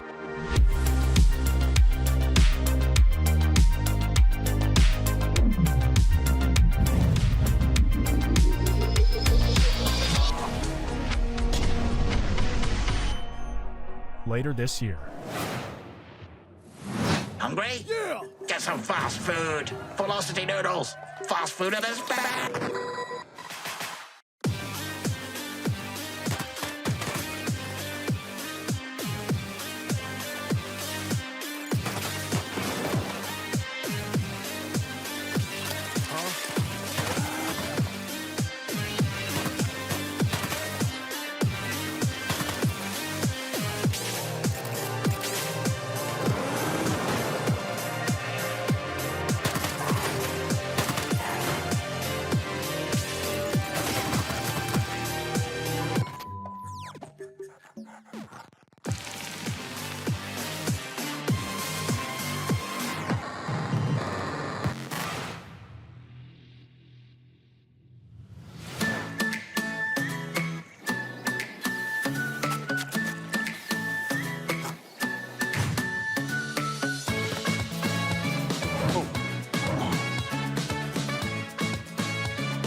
Well, Sean, by using my advanced spy technology of looking out the window, I think the rig is just about ready to boot up. Hey, Frankie, how we doing in there?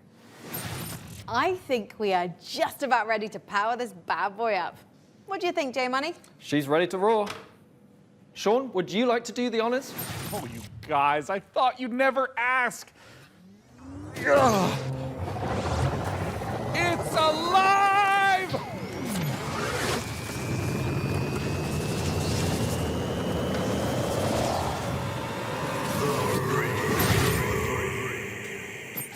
It's beautiful. It calls to me.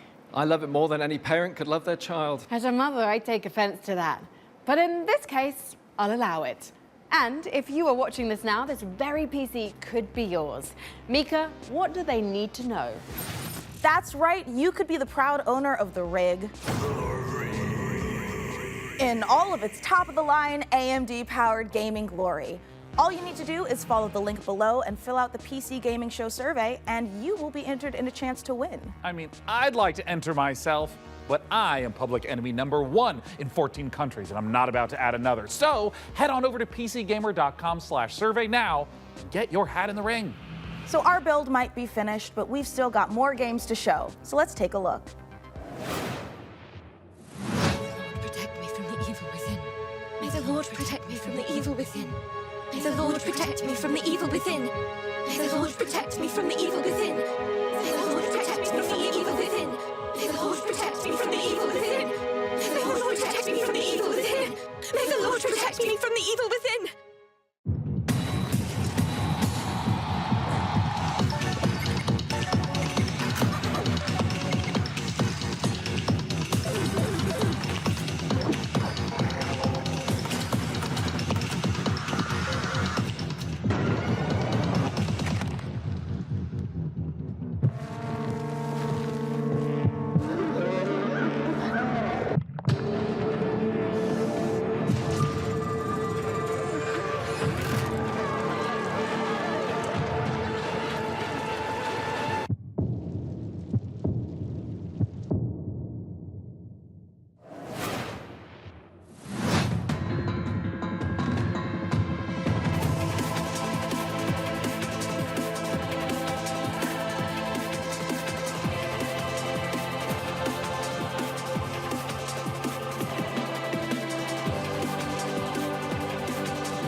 We're PlayFusion, a studio done playing by AAA rules who still believe games belong to players.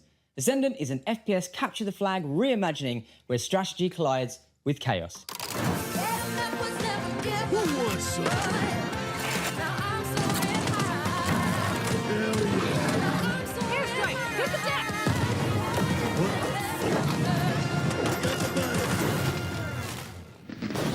It's like capture the flag on crack. Edmund McMillan of The Binding of Isaac. This here's Tyler Glale. Yeah. We're coming to you from Santa Cruz, California. Hometown. #1, this is not a wig. Yeah. #2, we got a game coming out soon. Yeah. Here's the trailer. Yeah.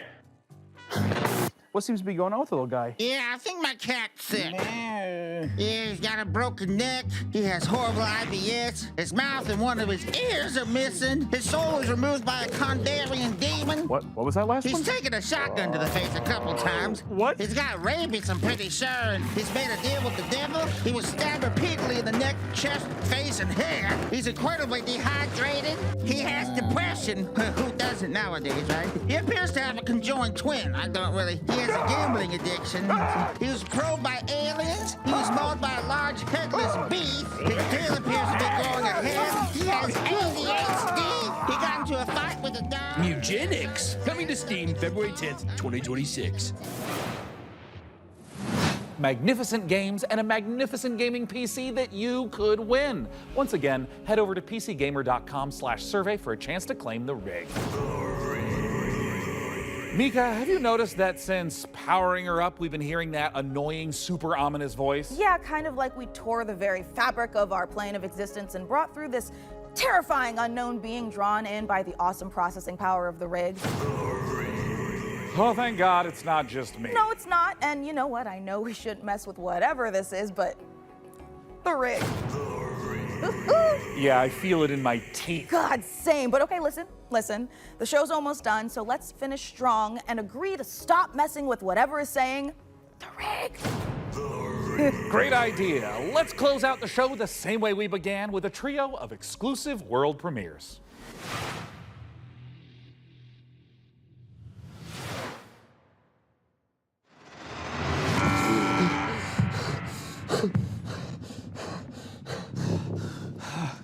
Paul Mason, 34, former surgeon at Westwood Hospital. You've been brought here to perform a surgery.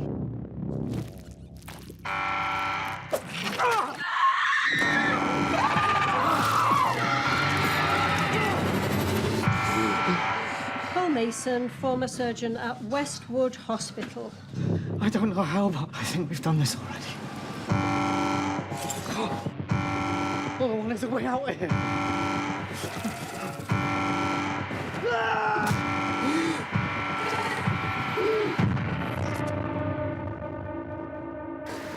Warning, specimen containment breached.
What a spectacular show that was. The games, the rig, the gadgets, the non-lethal electrocutions, the thermal paste. Oh my God, the thermal paste.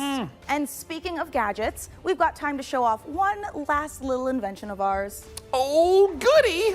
Inside this keyboard is a hidden compartment for storing hand-encrypted messages, and I've left a special farewell message for the viewers. We have just got to crack it open.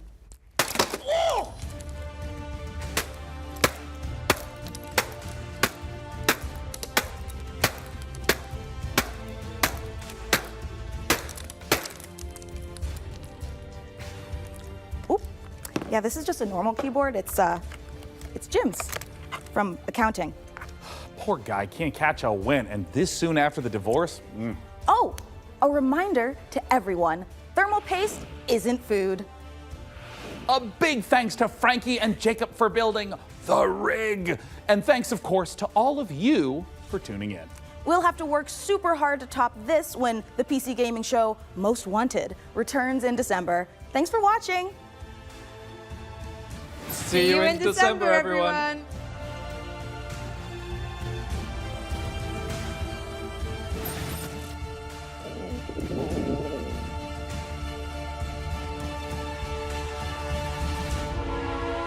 We're going. All right, it's time. Tell me when. Hello, everyone, to the PC Gaming Show pre-show. I'm exhausted from that. Trust me, you do not want to miss it. What the? Just what I like to hear. Oh, hi, Mum. I'm currently on set at the moment, building a PC. It's alive! You went like this. Yeah! It's alive! Oh. Shots for everyone. Mum, I'm currently on set building a PC. There it is. Oh, did you hear that? Jesus, Joe. I'm a monument to vanity. B. Hurry up, we don't have any time. Oh. Mum, I'm filming right now. I'm seducing you. Are you aroused? I know how to read words. I went to college. Whoa. Oh. There it is. During let's go back to the top. I inhaled my spit. Better hurry up. This is starting to hurt, my guy. I can hear you, and so can the rest of the crew that I'm currently filming with. Let's take a look at our next game. That's a good take. If you dare. Spooky.